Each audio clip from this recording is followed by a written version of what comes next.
Extinction is known as the element and tech farming map, but knowing all of them can be a challenge, which is why I've created my top 10 best ways to farm element and tech items on Extinction. This video is sponsored by Mitra 9. Mitra 9 is a kava and kratom seltzer company which provides an alternative to alcohol. These drinks give you a high, but without the impairment. They have a ton of great flavors, my favorite being tropical. Simply go to mitra9.com and use my code Outcasts and you will get 25% off your entire order. If you're looking for a great alternative to coffee or just a way to get you going in the morning, Mitra is definitely the way to go. Now, back to the video. Coming at number 10, we have the King Titan. The King Titan is the final boss fight on Extinction and is a pretty tricky fight. The fight mainly consists of you attacking him and he only has a few mechanics. His stomp is the main one, which will deal a lot of damage. It's not a hard fight, but it is not an easy fight to do. The terminal and location of where to fight him should be on screen now, and the requirements are also on screen now. Now you'll need to do a Gamma King Titan fight first before you do the final fight. This fight will give you the MOMI, which is used to create a Mega Mech. To make one, you need 4 regular mechs and this device. It will allow you to transform them and then you're ready for the fight. This will only work at the boss arena, so don't try this in the city, it just won't go well. Now this is really all you need for the final 2 fights, and the Mega Mech does most of the damage. I would recommend another Titan of some sort to help you, or just a bunch of Gigas. When killed, the King Titan will give you very little element, but gives you some amazing tech armor BPs, as well as just a ton of random good loot. Coming at number 9, we have the 3 Titans, which are the Ice Titan, the Desert Titan, and the Forest Titan. First up is the Ice Titan, which can be found at 15.5 latitude and 64.3 longitude. Simply follow this cave all the way back, and then you can summon him at the portal. The requirements are on screen now. When you summon him, go into the ice bubble and then you can tame him or defeat him.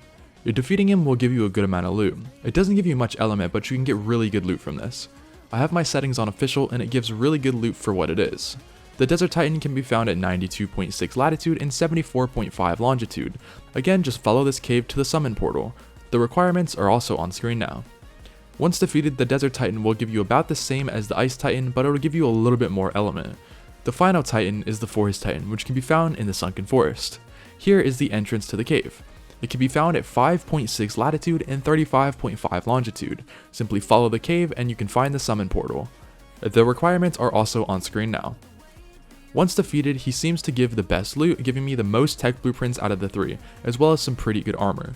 So based on my results, if I had to pick one, I would definitely be farming the Forest Titan, mainly because it's easy and his mechanics don't hurt as much compared to the Ice and the Desert Titan.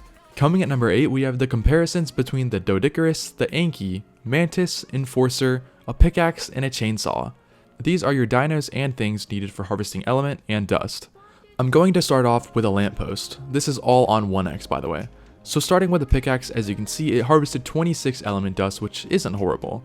Now the chainsaw gets about the same, but I'm unable to record as it just keeps crashing my game. Thanks ARK. The Doed is up next. The Doedicurus gets 115 element dust, which is pretty amazing. Next up is the Anki. The Anki got 21 element dust, which is slightly better than the pickaxe. Next up is the Mantis. The Mantis seems to be the worst at 12 element dust. And the final one is the Enforcer. It got 21 element dust, so the clear winner here is the Doedicurus. Now for all of the structures, the Doedicurus wins, so if you're looking to farm, the Doed is just the best option. Just bring an RG and a Doedicurus, and then you can farm thousands of element in the city in no time.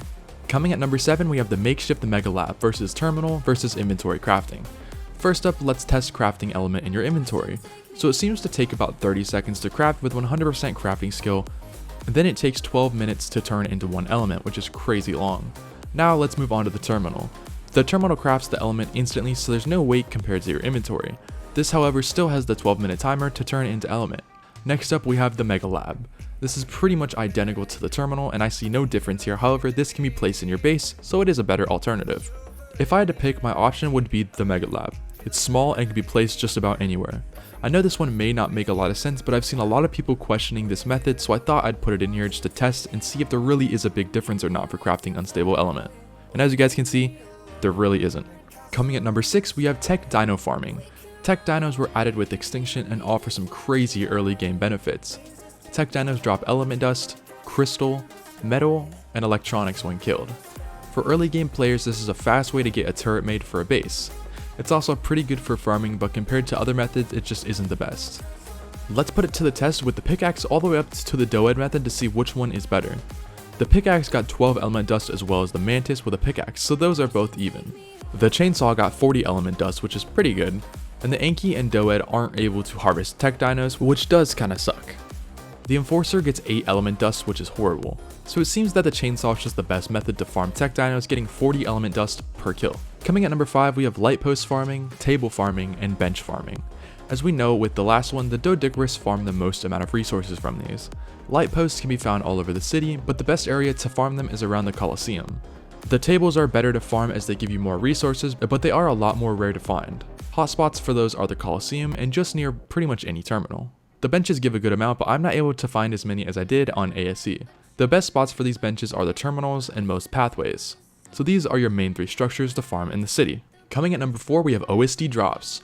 OSDs are the new main way to farm BPs and items on Extinction. They come in tiers of blue, yellow, red, and legendary. Let's go ahead and test all of the OSDs and see the difference in loot quality. First up is the blue drops. Blue drops give you very little element or tech, and the most that they'll really give you are just the cryopods. So in my opinion, they are kinda useless to farm.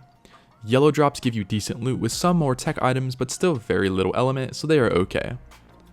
Red drops give you very little element, but a lot of tech items and are definitely worth farming. The legendary or purple drops are insane. This is my inventory after 8 waves, which is higher than the 5, but you can farm these drops infinitely, which will increase their loot. It gave me about 500 element and tons of amazing tech armor and BPs. So if I had to farm these, I would stick with red and legendary drops as they are the best. Coming at number 3, we have element veins. Element veins are arguably the best way to farm element on Extinction. These can be found all over the map and spawned in randomly like OSDs. They come in different forms ranging from small to large. The larger that the element vein is, the more element that it will give you. It's the same method as an OSD, just sit there with strong dinos and defend the veins from hostiles for 5 waves. When you are done, you can harvest the veins for its element, just make sure to destroy the outer veins first, and the middle ones, and then you'll get the most element out of them. However, on my clip, it gave me 0 element, and I really don't know why. It's gotta be a bug, or there's just something wrong with it, I'm not totally sure, but it should have given me about 5 to 1,000 element, so about 500 element to around 1,000. Coming at number 2, we have Gacha farming. Gacha farming is an amazing but very difficult way of farming element. The hardest part of this method is getting 2 element gachas. Element gachas are insanely rare and you have a 1 in 200 chance of getting one.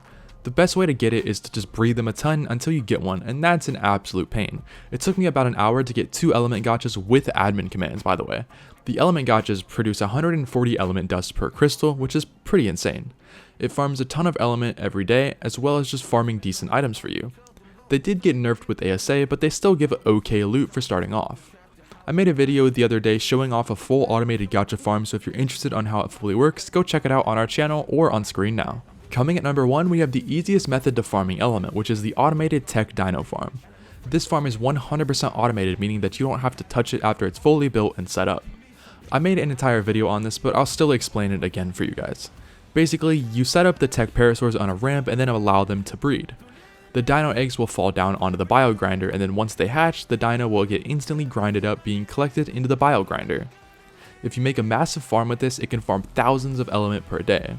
It's insanely effective on boosted servers, but on official, it's decent.